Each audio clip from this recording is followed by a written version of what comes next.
Done.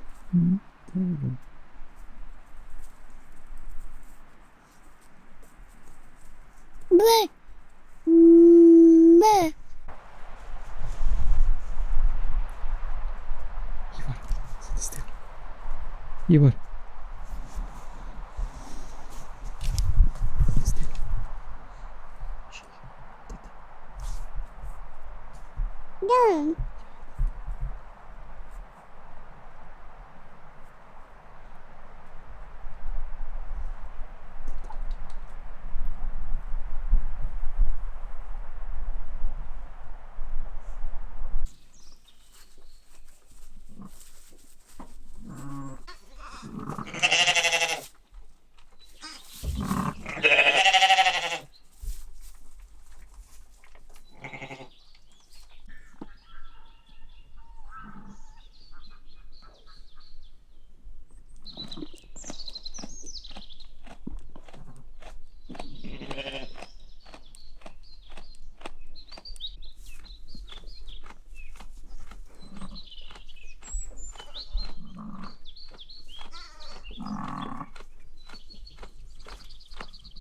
The lambing season started earlier than we expected. Either they are earlier or we counted wrong. Traditionally in Sweden, all the sheep farmers seem to have their lambing in February, March, or at least earlier in spring. I guess the lambing is as early as possible so that the lambs are big enough for slaughter in the fall. But that practice comes with some troubles. The sheep are going to give birth arguably at the worst possible time, when the feed is not that good and when they are all cramped inside together, or in our case when there is snow everywhere and it's generally a hard time for newborn lambs. So we decided to try having the lambs in the beginning of summer so that the sheep has had access to some fresh, rapidly growing spring grass during the most sensitive last 2 weeks. So luckily they had access to some of that grass for a week or so. As I said, something went wrong. Either we counted wrong or all the lambs started to come too early. But they seem healthy and they have all managed to do this by themselves, no problems at all. So this has definitely been the best lambing experience since we got the sheep for us. As we talked about in the previous episode, the spring here has been very weird, very cold, and so it seems that we didn't have any spring. It was just winter, and now it's more or less summer. And so when the first ewe started giving birth, it was a beautiful sunny morning, and all the other sheep were out grazing, and she had the house by herself, and yeah, it was a beautiful experience. So when recording this, we still have 3 ewes left that is going to give birth. One just did, so she's inside the house now with the father is laying there as well. And she is cleaning the lambs and they are trying to get to the milk. That was the only hiccup so far that we've experienced. I noticed that she was ready yesterday evening, and her history is that she has been managing all the birds herself. It has not been necessary for us to intervene in any way. So I went to sleep, and now early this morning I went out to check, and she still hadn't given birth, and the hoofs were sticking out, and I saw signs of the hoofs already yesterday evening. So then I panicked a little bit, and I started feeling that if the lamb is laying in some weird way, so she couldn't get it out, and so I helped her get the first lamb out this morning, and I was thinking, now I'm just gonna pull a dead lamb out of her, because from what I understand she has been working with that all night. But it was alive, and soon afterwards the next lamb came, and they are both on their feet, so it went well. The hard part now to know is,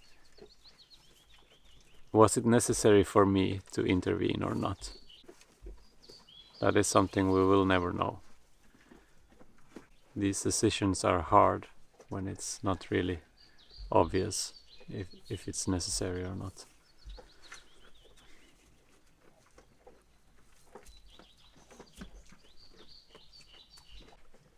So the problem we have gotten ourselves into now is that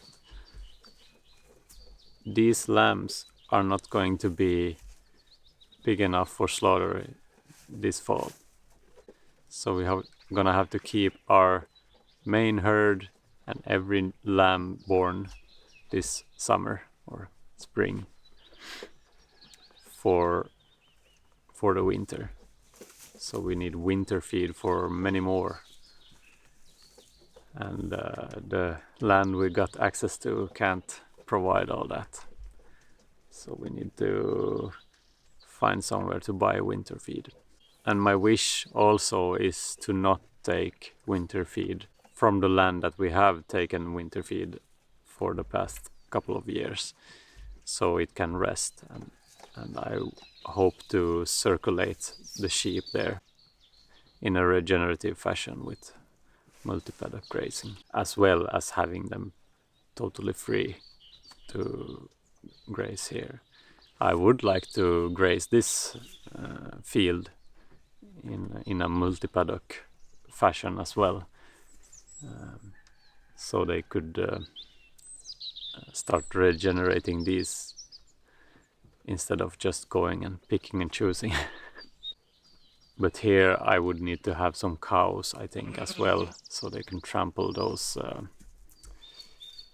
mounds of grass that is the whole field is existing of this grass that are growing in this weird way. I would like to have this land more flat and also more diverse when it comes to species of grass.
Där. Bra.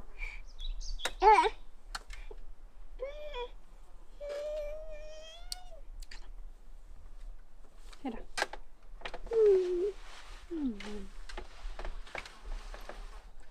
väl fastna med benet.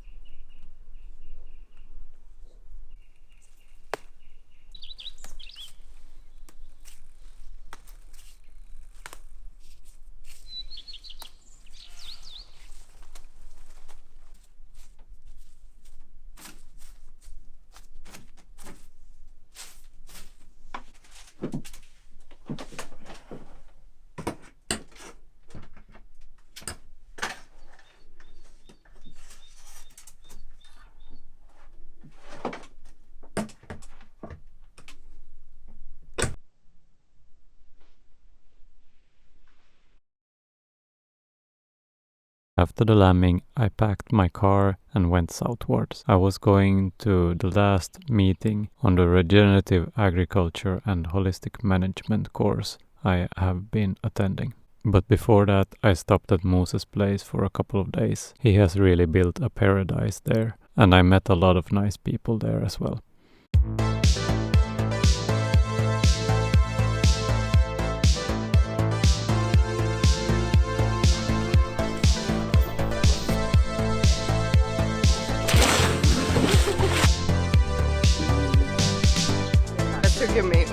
Jag tänker att det är bra att träna på att det seglar ägg.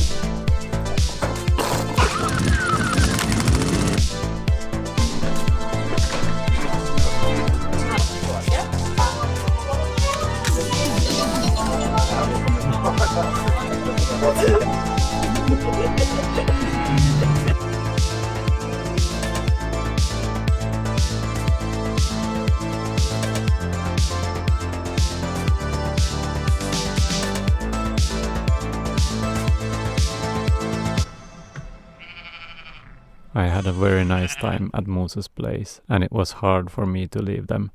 But I knew I would meet up with all the wonderful people in the regenerative class, and I was very much looking forward to everything we were going to talk about. On this last meeting, we talked about different methods on how to look if the land is regenerating or not. And other than that, we talked a lot about our holistic contexts and quality of life and such things.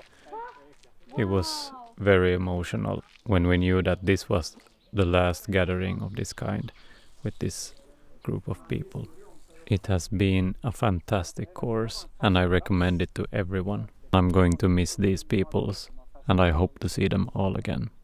I betesmarker har man under en lång tid bara velat ha gamla träd. Och så fort det kommer nya uppslag så vill man inte ha det. Det kanske ändrar sig lite det sista, men under en lång tid har det varit så. Jag tycker om att det finns både barn och vuxna i trädbranschen, eller heter det, små unga plantor och döda träd till och med. Vi har någon ask där borta. Men så är det ju gott när man måste fläkta någon att man har två vuxna. En annan viktig sak är att det är bra om det är samma person som år efter år gör det här. För att det här är en högst subjektiv bedömning. Alltså att vi ska kunna jämföra dem från år till år. Och nu har vi valt en halvdålig transekt för vi ska fota den. Ja, det är så här, se upp ett stup! Ja, vi ska fota den alltså från den punkten där Åsa står. Så att vi ser transektstolparna. Och bara man gör lika varje år så får man göra hur fasen man vill. Men jag har ritat streck på de här. Så att när vi har gjort det, då lägger vi de sträckorna så att jag har centrum på 5 meter här på måttbandet. Är den hård? Fast det kan nog växa i det, bara det kommer lite regn. Ja. Lite mossa. Hård eller porös. Jag tycker det är ganska hård. På sin ställe, men det är blött. Också. Det är inte torrt.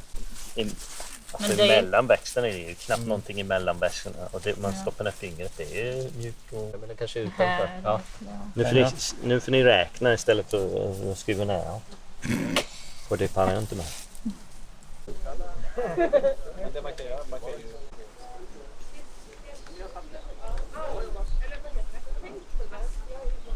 Och nu filmar där kommer en där. Nej du, kolla, så har ni den stack ner huvudet. Där är jag ser den. Ja, precis. Så tittar man i det här. Ja. Nej, det är ingen massa. Nej. Nu får alla...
Bra.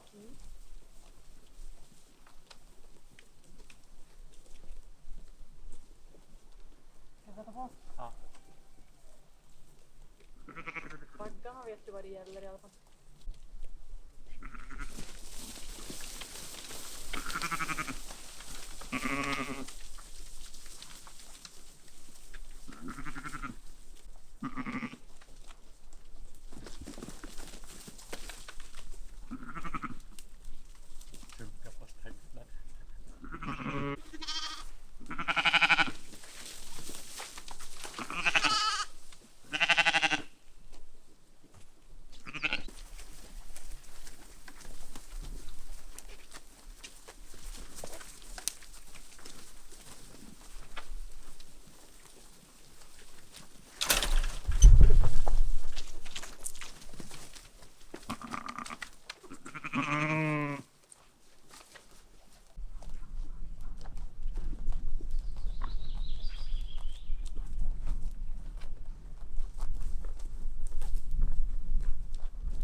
du ropar på farorna.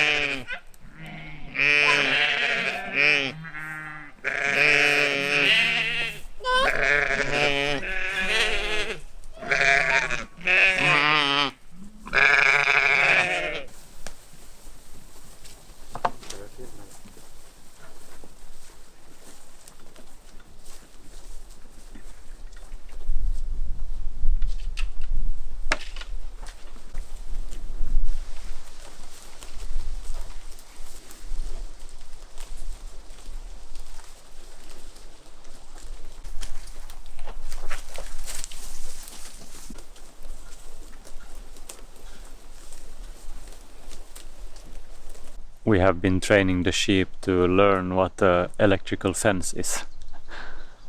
So the way we do that is we make a small paddock only with the electrical fence and observe them when they are there the first time. The problem is that when they touch the fencing, they often run straight forward through the entire net instead of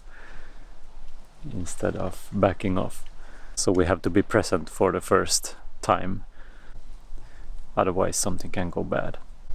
So after they learned what the fencing is, I have been having them in very small paddocks here just over the day, and then they have been free to roam the rest of the evening and night.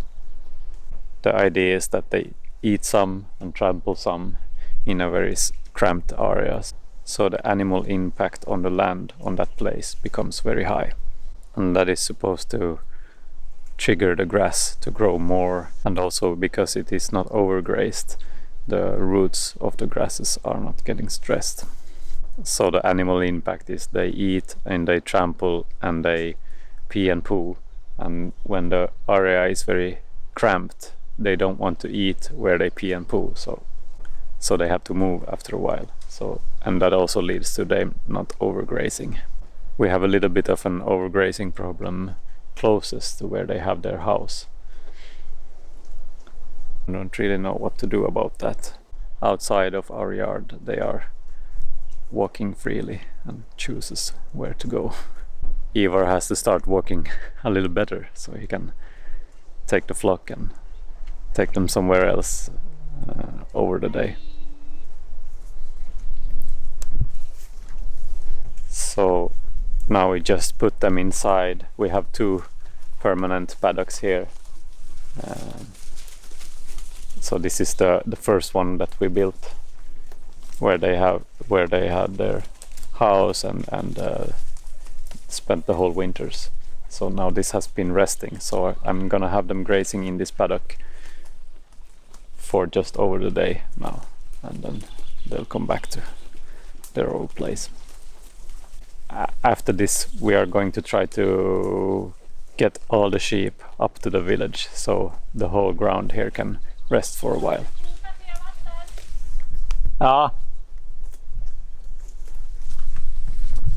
And we are going to rotate them on the land that we have access to up in the village with the same principle with the small paddocks, and moving them often.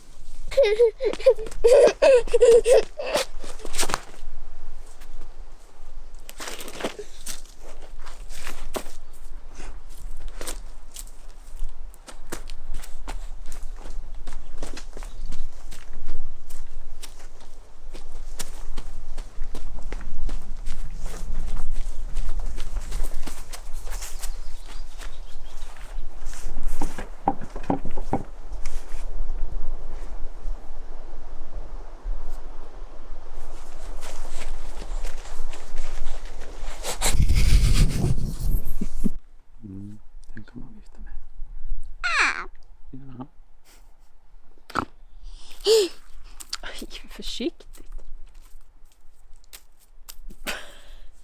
Bastubad.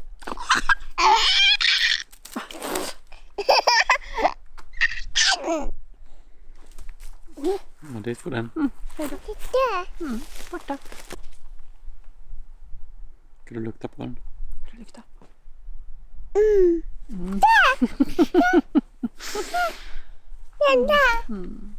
So the month of June has passed very fast. Don't know what happened.